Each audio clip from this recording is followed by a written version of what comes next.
আসসালামু আলাইকুম। Learning point .com এর পক্ষ থেকে তোমাদেরকে স্বাগতম। আজকে আমি তোমাদের সাথে রসায়ন নবম দশম শ্রেণীর পর্যায় সারণী নিয়ে আলোচনা করব। তোমরা অবশ্যই জানো রসায়নের মধ্যে পর্যায় সারণী সবচেয়ে গুরুত্বপূর্ণ টপিক। আমরা যদি ইংলিশে পার্টস অফ স্পিচ বা টেন্সকে মাদার অফ ইংলিশ বলে থাকি, তাহলে এই পর্যায় সারণীকে বলতে হবে মাদার অফ কেমিস্ট্রি। যে পর্যায় সারণীর বেসিক থাকবে না, সে কোনো সময় চাইলেও রসায়ন পড়ে মজাও পাবে না, এমনকি রসায়ন সে বুঝতে পারবে না। তো রসায়নের টোটালি বেসিক হচ্ছে পর্যায় সারণী অধ্যায়। কাজেই যেহেতু এই অধ্যায়টি সবচেয়ে গুরুত্বপূর্ণ, কাজে আমি চেষ্টা করব এই অধ্যায়ের প্রতিটা স্টেপ ধারাবাহিকভাবে ভেঙে ভেঙে আলোচনা করার জন্য। চলো আজকে আমি আলোচনা করব ত্রয়ী সূত্র, অষ্টক সূত্র, মেন্ডেলিভের যে গড় সূত্র সেই সূত্রটা আলোচনা করব, এবং পর্যায় সারণীর যে ভিত্তি সেটা নিয়ে আজকে কিছুটা আলোচনা করব, এবং পর্যায় সারণীর কিছু ব্যতিক্রম নিয়ে আজকে আলোচনা করব।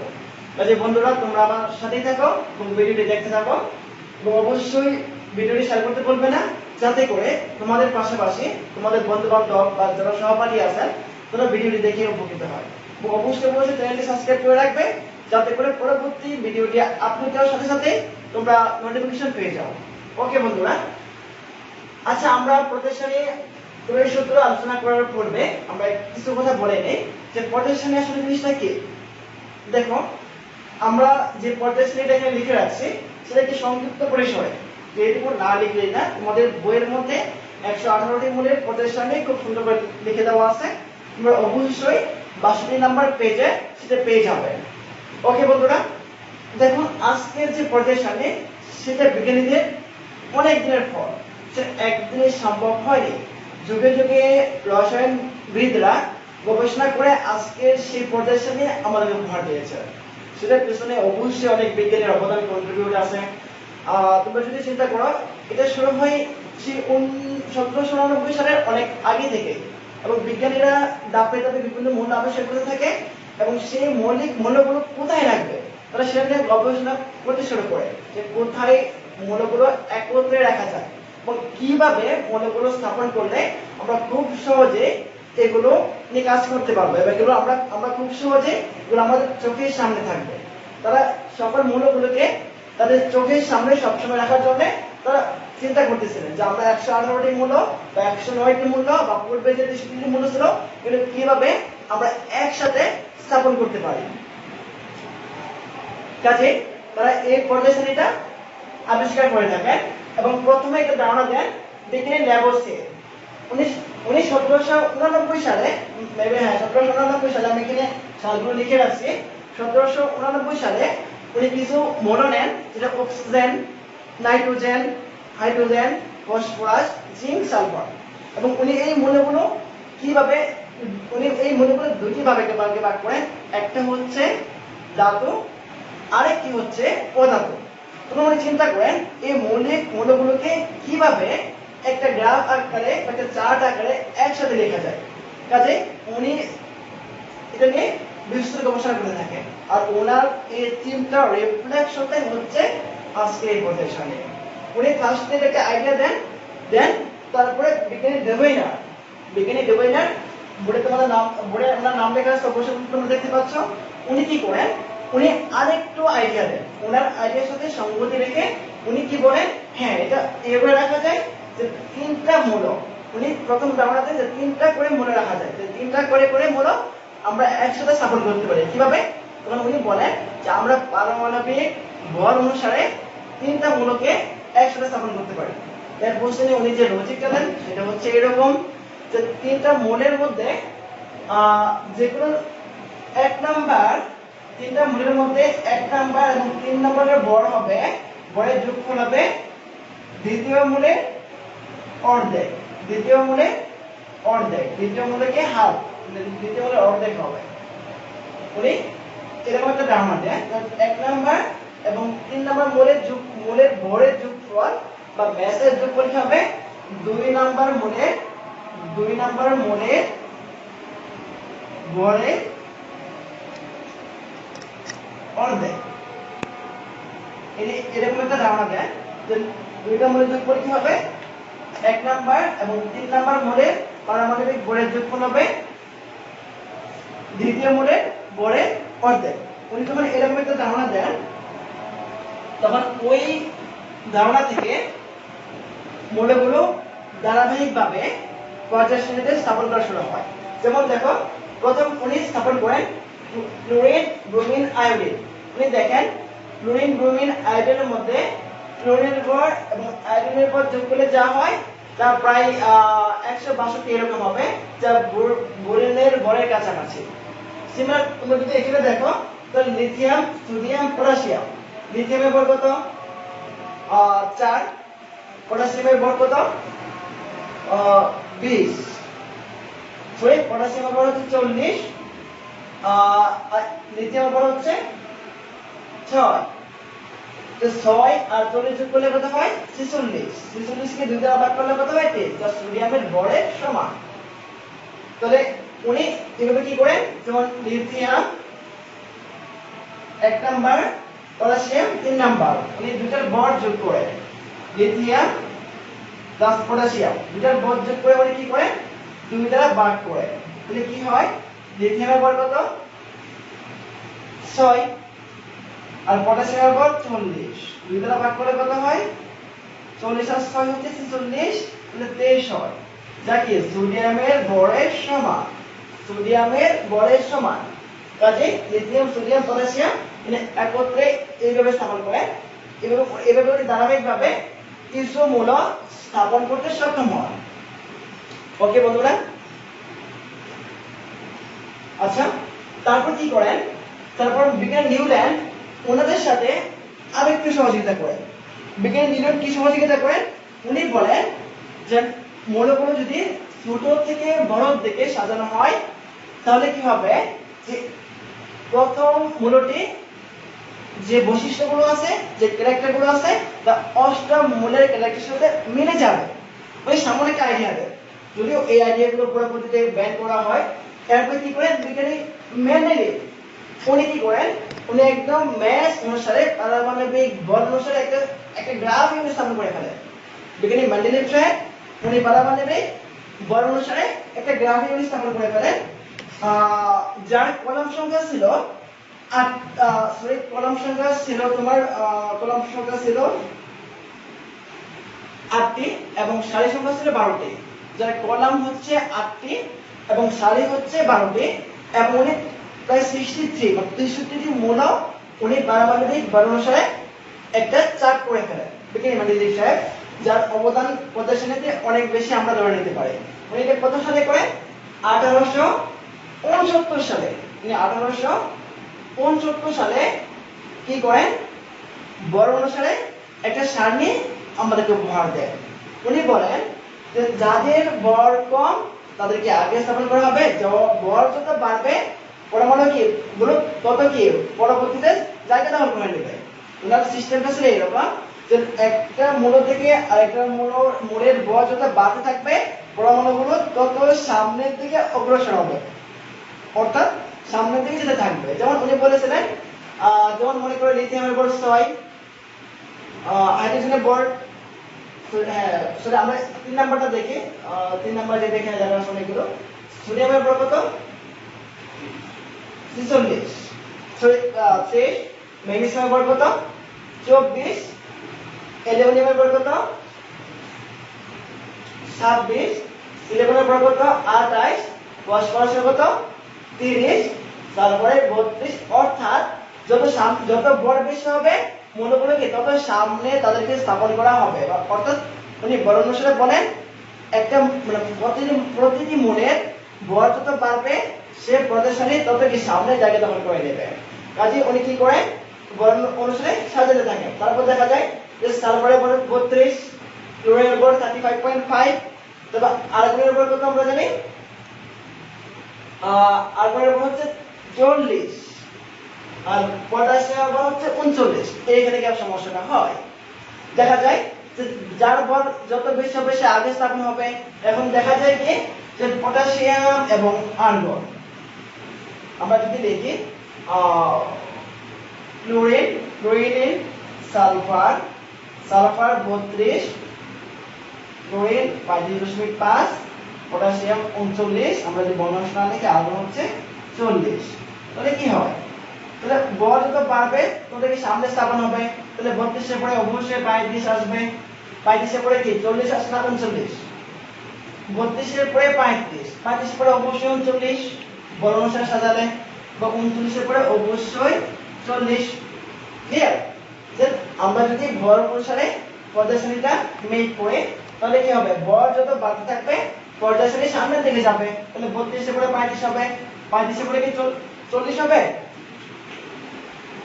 তাহলে দেখো 32 এর পরে কি হবে 35, কারণ 35 এর পরে কি 40 হবে, অবশ্যই না, এখানে 39 আছে, আগে 39 এ যাবে তারপর 40 এ আসবে। এখন কি হয়, কিন্তু উনি কি করলেন, তাহলে 39 যদি হয় তাহলে ক্লোরিনের পরে কি হবে পটাশিয়াম, ক্লোরিনের পরে হবে পটাশিয়াম, এখানে হবে পটাশিয়াম, এখানে হবে পটাশিয়াম। ওনার যুক্তি মতে যেহেতু ক্লোরিন 35 পটাশিয়াম 39, তাহলে ক্লোরিনের পরে পটাশিয়াম হবে, তারপরে কি হবে 39 এর পরে 40, এর মানে কি পটাশিয়ামের পরে আর্গন হবে, মানে এখানে হবে আর্গন, এখানে হবে আর্গন। কিন্তু দেখা যায় যদি পটাশিয়াম এইখানে চলে আসে তাহলে কি পটাশিয়ামের যে মূল বৈশিষ্ট্যগুলো আছে টোটালি বান হয়ে যায়। কারণ পটাশিয়াম হচ্ছে কি ত্রিবক্ষার ধাতু, ত্রিবক্ষার ধাতু। কিন্তু এই গ্রুপে যারা আছে আমরা সবগুলো লিখি না, ইউরেনিয়াম, নিয়ন, argon, plutonium, Xanon, radium, organism, এগুলো হচ্ছে নিষ্ক্রিয়। আমরা নিষ্ক্রিয় অবশ্যই জানি, না জানলে আমরা অবশ্যই পরবর্তী ক্লাসে আলোচনা করব। এগুলো নিষ্ক্রিয়, এদের বৈশিষ্ট্য এবং এদের বৈশিষ্ট্য টোটাল ডিফারেন্স। কিন্তু ওনার নিয়ম অনুসারে আমরা যদি বড় অনুসারে সাজাই তাহলে কি হবে, পটাশিয়াম এখানে চলে আসবে এবং আর্গন ঠিক এইখানে চলে যাবে, কারণ 35 এর পরে অবশ্যই 39 হবে, 39 এর পরে 40 হবে, তাহলে আর্গন এখানে চলে আসলে এটা কি ত্রিবক্ষার ধাতু, তাহলে hydrogen, lithium, sodium, argon, rhodium, sodium, francium, যেটা আদৌ সম্ভব না, কারণ ত্রিবক্ষার ধাতুর সাথে কোনো সময় নিষ্ক্রিয় গ্যাস থাকতে পারে না। তাহলে তাদের মানে পর্যায় সারণী করার যে বেসিক মানে টার্গেট ছিল সেটা টোটালি বান হয়ে যাবে, মানে তাদের মূল যে টার্গেটে তারা পর্যায় সারণী তৈরি করার ওনারা থিঙ্ক করছিলেন সেটা টোটালি বান হয়ে যাবে। কাজে মেন্ডেলিভ সাহেবের যে আইডিয়াগুলো ছিল এগুলো ভুল প্রমাণিত হলো, ওনার ধারণাগুলো ভুল প্রমাণিত হয় পর্যায় সারণীটি পরবর্তী আর টেকে নেই। তবে হ্যাঁ, উনি পর্যায় সারণীতে অনেক বেশি ওনার উপর ডিপেন্ড ছিল, উনি সর্বপ্রথম 63টি মূলক স্থাপন করতে সম্ভব হয়েছিলেন। এমনকি উনি 63টি মূলক স্থাপন করার পরে পর্যায় সারণীতে কিছু ফাঁকা জায়গা রেখে দিয়েছিলেন, যা ভবিষ্যৎবাণী করে যে পরবর্তীতে আরো মূলক আবিষ্কৃত হতে পারে, যার ধারাবাহিকতায় পরবর্তীতে বিজ্ঞানীরা আজ অব্দি 118টি মূল আবিষ্কৃত করছেন। তাহলে উনি যেহেতু একটা পর্যায় সারণীতে অনেকটুকু ফাঁকা জায়গা রেখে দিয়েছিলেন, তার মানে উনি এটা বোঝাতে চেয়েছিলেন হ্যাঁ ভবিষ্যতে আরো মূল আবিষ্কৃত হওয়া সম্ভব, আবিষ্কৃত হতে পারে, যে ওনার অবদান অনস্বীকার্য। কারণ ওনার ধারণার কারণে পরবর্তীতে বিজ্ঞানী মোসেলে সাহেব একটা পর্যায় সারণী আমাদেরকে উপহার দিতে পেরেছেন। ওকে, আমরা এখন বুঝতে পারলাম কেন মেন্ডেলিভ সাহেবের কোন পয়েন্টে কোথায় ছিল। এখন আমরা আলোচনা করব পর্যায় সারণীর ভিত্তি। পর্যায় সারণীর ভিত্তি আলোচনা করার পূর্বে আমরা বিজ্ঞানী মোসলে সাহেব যিনি 1913 সালে একটা ধারণা দেন সেটা নিয়ে আলোচনা করব। বিজ্ঞানী মোসলে সাহেব উনি বলেন যদি মৌলগুলোকে পারমাণবিক সংখ্যা অনুসারে সাজানো হয় তাহলে কি হবে, তাহলে এই যে তাদের ধারণাগুলো এগুলো কি অব্যাহত থাকবে, অর্থাৎ মৌলগুলো যদি পারমাণবিক সংখ্যা অনুযায়ী সাজানো হয় তাহলে এগুলো পর্যায়ক্রমে আবর্তিত হবে, অর্থাৎ এটা যে ধারাবাহিকতা এই ধারাবাহিকতাগুলো বজায় থাকবে। কাজে বিজ্ঞানী মোসলে সাহেব 1913 সালে উনি ধারণা দেন যে মৌলগুলোকে আমরা যদি প্রোটন সংখ্যা অর্থাৎ অ্যাটমিক যে নাম্বার পারমাণবিক সংখ্যা অনুসারে সাজাই তাহলে একত্রে সবগুলো মৌল স্থাপন করা সম্ভব। হ্যাঁ, উনি সাকসেস হয়েছেন, ওনার যে ধারণা ছিল উনি সেই ধারণা সফল হয়েছেন। পরবর্তীতে ওনার আইডিওলজি অনুযায়ী ওনার ধারণা অনুযায়ী মৌলগুলোকে পারমাণবিক সংখ্যা অনুসারে সাজানো হয়। আর যার এই পর্যায় সারণী আজকে তোমাদের বই দেখতে পাচ্ছ সেটা বিজ্ঞানী মসুলের সাহায্যে একটা আইডিয়া মাত্র। ওকে, দেখো মানে এখানে যে পর্যায়সারণী লেখা হয়েছে সেটা বিজ্ঞানী মসুলের সাহেবের যে ধারণা দেওয়া পর্যায়সারণী ছিল সেইটি এখানে আঁকা হয়েছে। এমনকি তোমাদের বইয়ের যে পর্যায়সারণী সেইটাও বিজ্ঞানী মসুলের সাহেবের ধারণাকৃত পর্যায়সারণী। দেখো এখানে কি লেখা? হাইড্রোজেনের পরে হিলিয়াম, হিলিয়ামের পরে lithium, beryllium, boron, carbon, nitrogen, oxygen, fluorine, neon, sodium, magnesium, aluminium, silicon, phosphorus, sulphur, chlorine, argon. অর্থাৎ সবগুলো পারমাণবিক অর্থাৎ প্রোটন সংখ্যা অনুসারে সাজানো হয়। তবে হ্যাঁ, এর সাথে পর্যায়সারণীর ভিত্তির কি সম্পর্ক? অবশ্যই অনেক বড় একটা সম্পর্ক আছে। কারণ পর্যায়সারণীর ভিত্তি বলা হয় ইলেকট্রন বিন্যাসকে। একটা মৌলের ইলেকট্রন বিন্যাস একটু খেয়াল করো। একটা মৌলের পারমাণবিক সংখ্যা অর্থাৎ প্রোটন সংখ্যা কেবলমাত্র শুধুমাত্র একটি। কাজে এখানে 118টি মৌলের পারমাণবিক সংখ্যা বা প্রোটন সংখ্যা প্রত্যেকেরই স্বতন্ত্রভাবে একটি করে আছে। আর যেটা পর্যায়সারণী মানে এস্টাবলিশ করতে সবচেয়ে বেশি সহযোগিতা করে, সবচেয়ে বেশি ইফেক্টিভ ভূমিকা পালন করে। আর দেখা যায় কি যেহেতু পারমাণবিক সংখ্যা হচ্ছে প্রোটন সংখ্যা, আর প্রোটন সংখ্যাকে যখন ইউটিলাইজ করা হয় দেখা যখন কি বিন্যস্ত করা হয়, আমরা বিভিন্ন শক্তিস্তরে বিন্যস্ত করি, তখন যে আমরা ইলেকট্রনগুলোকে বিভিন্ন শক্তিস্তরে আমরা কি বিন্যস্ত করে থাকি, তখন দেখা যায় কি ওই ইলেকট্রন থেকে কি আমরা কোনটা কোন মানে মৌলগুলো বা পরমাণুগুলো কোন পর্যায়ে আছে বা তার অবস্থান কোন গ্রুপে আমরা খুব সহজে বলতে পারি। কাজে ইলেকট্রন বিন্যাসকে বলা হয় পর্যায়সারণীর ভিত্তি। তোমরা যদি নরমালি সোডিয়াম নিয়ে চিন্তা করো, দেখো sodium 11, 1s2, 2s2, 3s2, sorry 1s2, 2s2, 2p6, 3s1। দেখো আবার যদি আমরা মানে সেল অনুসারে দেখা যায় তাহলে হচ্ছে যে এরকম, যে এখানে হবে দুইটি, এখানে হবে দুইটি, এখানে দুইটি, এখানে হবে 4, 6, 8টি, এখানে হবে একটি। তাহলে আমরা কি বললাম যে পর্যায়সারণীর ভিত্তি হচ্ছে ইলেকট্রন বিন্যাস। কেন ইলেকট্রন বিন্যাস? দেখো এই ইলেকট্রন বিন্যাসে বলে দিচ্ছে এর পর্যায় কত, এই ইলেকট্রন বিন্যাসে বলে দিচ্ছে এর গ্রুপ কত। যেমন এখানে কি আমি ইলেকট্রনগুলোকে কয়টা স্তরে ভাগ করছি? তিনটা, একটা, দুইটা, তিনটা। কাজে বলা যায় সোডিয়ামের পর্যায় হচ্ছে 3, পর্যায় 3। এবং দেখো সর্বশেষ শক্তিস্তর ইলেকট্রন কয়টা? একটা।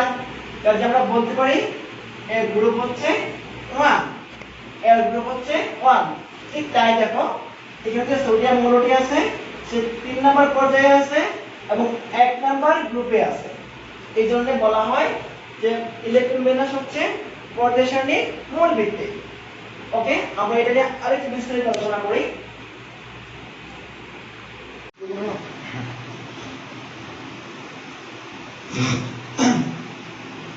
আচ্ছা,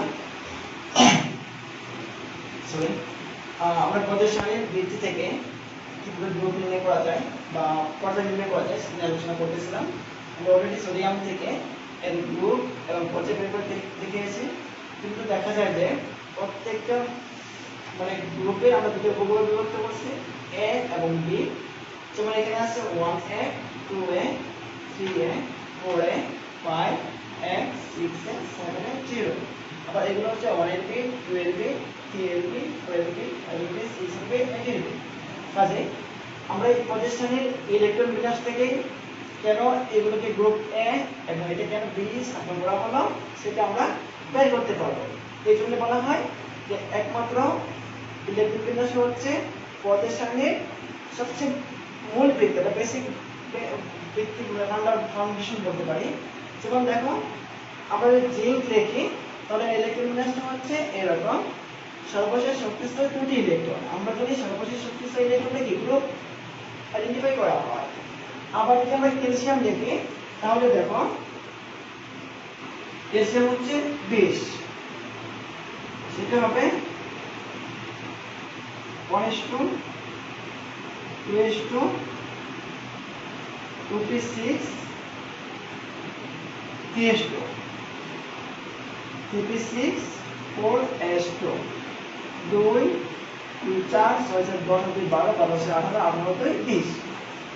আচ্ছা দেখো তাহলে কি হলো, এর সর্বশেষ শক্তি স্তর ইলেকট্রন হচ্ছে 2টি। তাহলে আমরা বলতে পারি, আমরা যেহেতু বলছি ইলেকট্রন বিন্যাস প্রসারে যে সর্বশেষ শক্তি স্তরে যতটি ইলেকট্রন থাকবে সেটা তত নাম্বার উপগ্রুপে থাকবে। কাজে যেহেতু এখানে 2টি ইলেকট্রন, আমরা বলতে পারি এটা হচ্ছে গ্রুপ 2। গ্রুপ 2। আবার এখানেও যেহেতু 2টি ইলেকট্রন, এইটাও বলতে পারি গ্রুপ 2। এখন দেখো ডিসটেন্সটা কোথায়, এটার সাথে আমরা লিখছি কি, দেখো জিঙ্কের উপরে লেখা 2 এর বি, আবার ক্যালসিয়ামের উপরে লেখা 2 এর এ। ডিসটেন্স কোথায়, ডিসটেন্সটা হচ্ছে এইখানে দেখো বি নামে একটা প্রস্তাব আছে, বাট এখানে বি বলতে কোনো প্রস্তাব নাই। যদি কোনো মোড়ের ইলেকট্রন বিন্যাস করে দেখা যায় যে এর ইলেকট্রনগুলো ডি অরবিটালে চলে গেছে, অর্থাৎ ডি তে কোনো ইলেকট্রন এন্টার হয়েছে, প্রবেশ করছে, তাহলে আমরা ওই গ্রুপগুলোকে বি দ্বারা শনাক্ত করব। কি দ্বারা শনাক্ত করব? বি দ্বারা শনাক্ত করব। কাজে এটা হবে 2 এর বি। আর এখানে দেখো ডি অরবিটালে কোনো ইলেকট্রন আসে নাই, কাজে এটাকে আমরা এ দ্বারা শনাক্ত করব। ওকে বন্ধুরা, তাহলে দেখো এটাকে আমরা রাখছি 2 এর বি তে, আর এটাকে আমরা রাখছি 2 এর এ তে। আমরা প্রথম যদি কপার নিয়ে আলোচনা করি, কপার দেখো কপার হচ্ছে 29। আমরা যদি এটাকে মুছে কপার লিখে দেই, এটাকে মুছে যদি কপার লিখে দেই তাহলে কি হবে, কপার 29, এখানে হবে কি 310, আর এটা হবে 4s1। বাট এটাকে মুছে যদি আমরা পটাশিয়াম লিখে দেই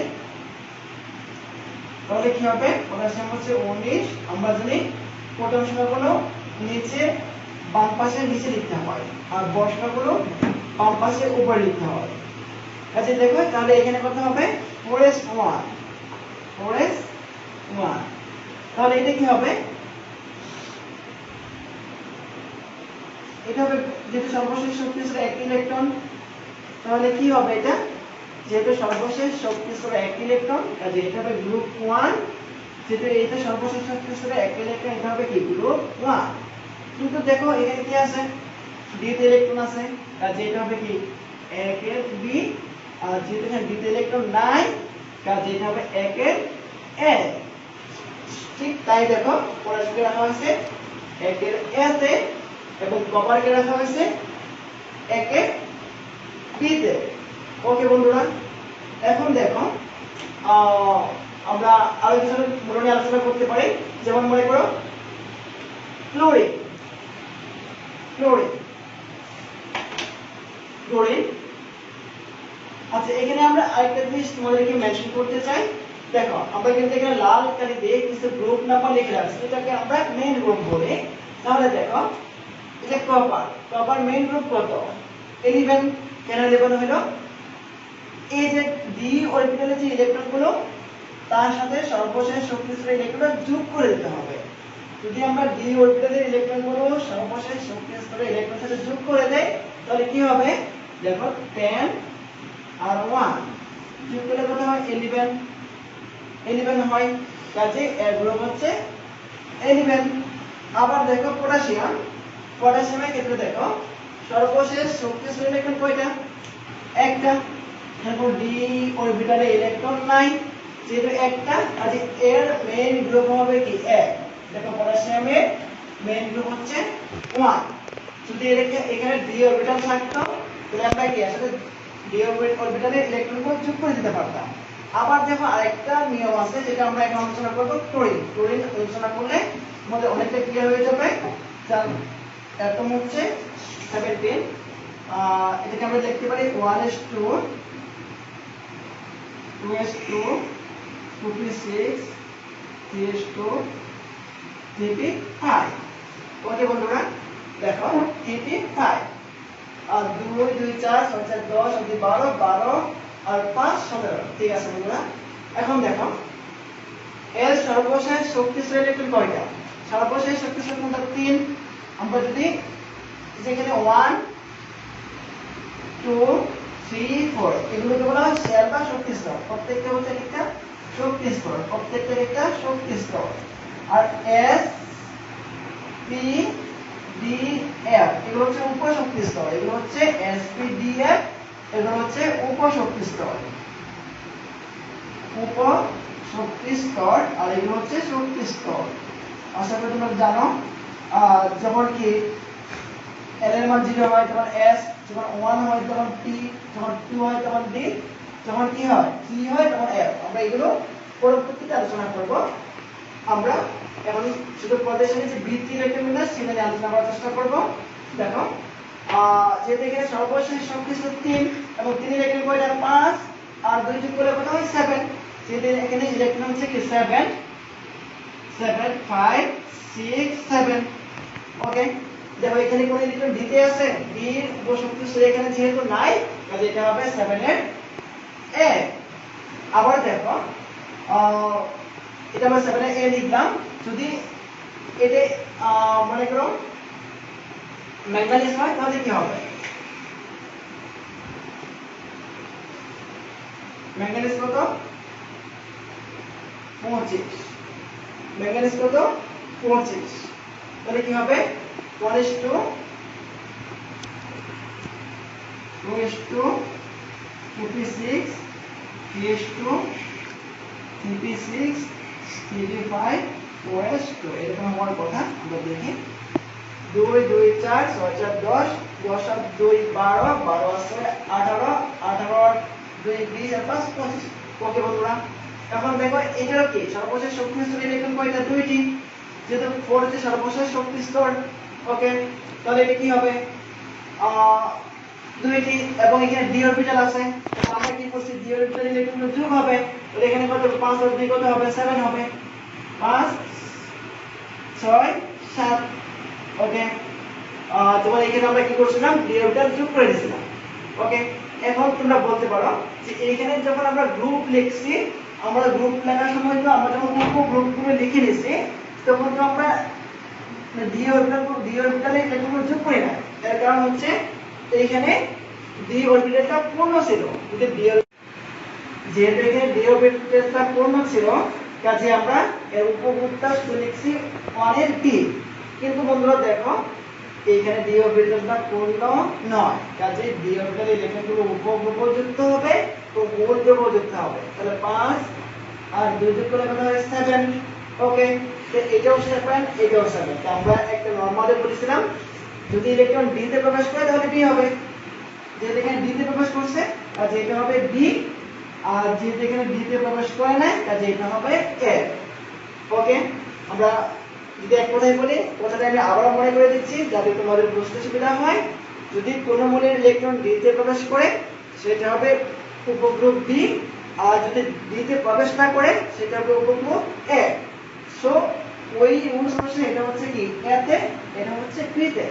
ওকে বন্ধুরা, ঠিক তোমরা যদি পর্যায় সারণী দেখো যে ক্লোরিনকে রাখা হয়েছে 7 এর এ তে এবং ম্যাঙ্গানিজকে রাখা হয়েছে 7 এর বি তে।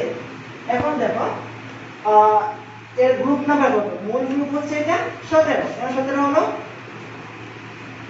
5 আর 2 কত হয়? 7। কিন্তু দেখো তোমাদের বইয়ে লেখা আছে, তোমাদের বইয়ের দিকেও তাকাও, যে যদি কোনো মূলের ইলেকট্রনের সর্বশেষ শক্তি স্তরে s এবং p থাকে, কোনো মূলের ইলেকট্রনের সর্বশেষ শক্তি স্তরে s এবং p থাকে, তাহলে এর সাথে 10 যোগ করে গ্রুপ বের করতে হবে।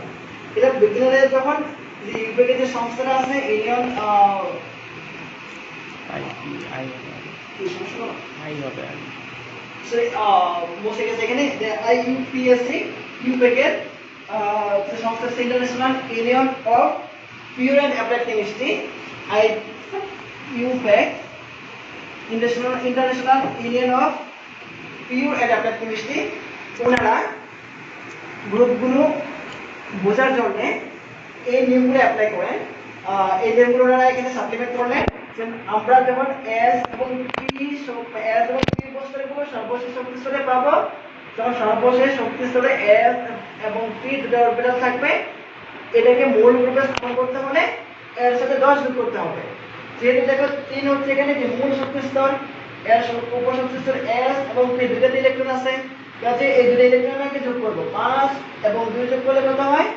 5 এবং 2 আমরা যোগ করে নেব।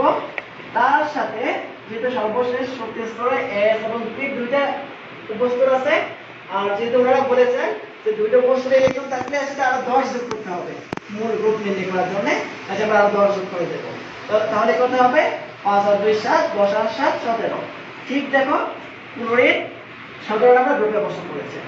ওকে, তো আমরা যদি দেখি ম্যাঙ্গানিজ যেহেতু আমরা বলছি মূল গ্রুপ নির্ণয় করার সময় ইলেকট্রনটা যোগ হবে, 5 আর 2 যোগ করলে 7, কাজে এটা মূল গ্রুপ হবে 7। দেখো ম্যাঙ্গানিজের মূল গ্রুপ 7। ওকে বন্ধুরা, আমরা চাইলে ইলেকট্রন দাসটাকে প্রত্যেকটা মোডের গ্রুপ এবং পর্যায় বের করতে পারবো। যেমন আমরা যদি স্ক্যান্ডিয়াম দেখি, স্ক্যান্ডিয়ামে তোমরা একই জিনিস ফিল করতে পারবে। স্ক্যান্ডিয়ামের ইলেকট্রন দাস হচ্ছে 21, আর টাইটানিয়াম যদি দেখি একই হবে। তো scandium 1s2 2s2 2p6 3s2 3p6 3p1 4s2, maybe এরকম হবে। আমরা একটু কাউন্ট করে নেই। 2 2 4 6 4 10 10 আর 2 12 12 আছে 18 18 বাই 19 19 আর 2 21। তাহলে দেখো 21 এখানে। তাহলে স্ক্যান্ডিয়ামের সর্বশেষ শক্তি স্তরে ইলেকট্রন কয়টি? 2টি, এবং দ্বিতে আছে একটি, তাহলে যোগ করতে হবে। যোগ করলে কত হবে? 1 2 3। তো দ্বিতে আছে, কাজে হবে b, এর b। ওকে, এবং মূল গ্রুপের ক্ষেত্রে চিন্তা করো, মূল গ্রুপে কি করতে হবে? দুইটা যোগ করে দিতে হবে। তো 2 এর 1 যোগ করলে কত হবে? 3। কাজে মূল গ্রুপ হবে 3। ঠিক দেখো, স্ক্যান্ডিয়াম উপগ্রুপ 3 এর কি মূল গ্রুপ হচ্ছে 3। আমরা যদি ফসফরাস দেখি ঠিক তাই পাবো, বা সালফার দেখলেও তাই পাবো। অনেকবার আমরা ফসফরাস একটু দেখে নেই। Phosphorus 1s2 2s2 2p6 3s2 3p6 2 2 4 6 4 10 10 আর 2 12 12 আর 3 15। ওকে বন্ধুরা, তাহলে দেখো ফসফরাসের সর্বশেষ শক্তি স্তরে ইলেকট্রন কয়টি? 3 আর 2 যোগ করলে কত হয়? 5। এই সর্বশেষ শক্তি স্তর যেহেতু 3, আর এখানে ইলেকট্রন 2টি, এখানে 2টি, এখানে 3টি, দুটো যোগ করলে কত হয়? 5। কাজে ফসফরাস হচ্ছে 5 এর কত? 5।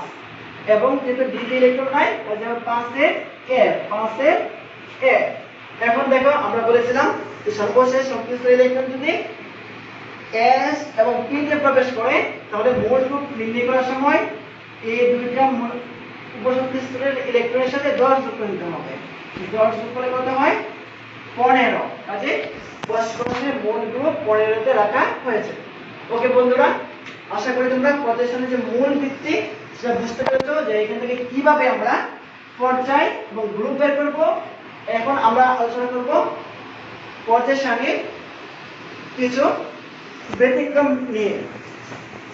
তোমরা অবশ্যই জানো যে পর্যায় সারণী নিয়ে এখনো গবেষণা চলতেছে, এবং এটা নিয়ে বিজ্ঞানীদের মধ্যে ইউরোপীয় যে সংস্থাটা আছে, সেই সংস্থায় এখন এটা নিয়ে রিসার্চ চলতেছে, এবং এটা নিয়ে এখনো কিছু তর্ক বিতর্ক এখনো আছে বিজ্ঞানীদের মধ্যে।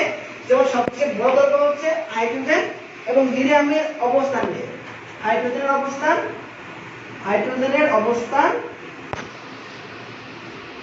এবং হিলিয়ামের অবস্থান নিয়ে।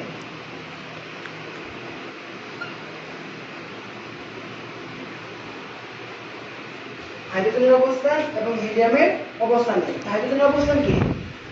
দেখো, হাইড্রোজেনকে রাখা হয়েছে কি গ্রুপ 1 এ, কিন্তু হাইড্রোজেন মাঝে মাঝে পদার্থ নিয়েও আচরণ করে। তাহলে যদি পদার্থ নিয়ে আচরণ করে, গ্রুপ 1 এর lithium, sodium, potassium, rubidium, silicon, francium এগুলো ধাতু, কিছু অনেক বিজ্ঞানীরা বলতেছে, তাহলে এখানে এটা স্থাপন করা যুক্তিযুক্ত নয়। আবার অনেকে বলতেছে যে হাইড্রোজেনের পরে যদি হিলিয়াম, তাহলে হিলিয়ামের আগে হাইড্রোজেন হবে, হিলিয়ামের আগে যদি হাইড্রোজেন হয়, হাইড্রোজেন হবে ফ্লুরিনের সাথে। অনেকে এই যুক্তিটা এখানে অ্যাপ্লাই করতেছেন, কিন্তু হাইড্রোজেনকে কেন এখানে রাখা হলো?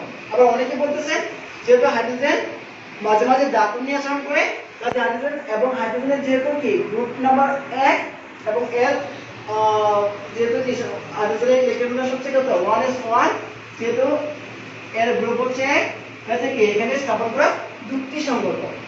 সো বন্ধুরা, এই হাইড্রোজেনে এখনো বিজ্ঞানীদের মধ্যে একটি বিতর্ক আছে। তারপর হচ্ছে হিলিয়াম।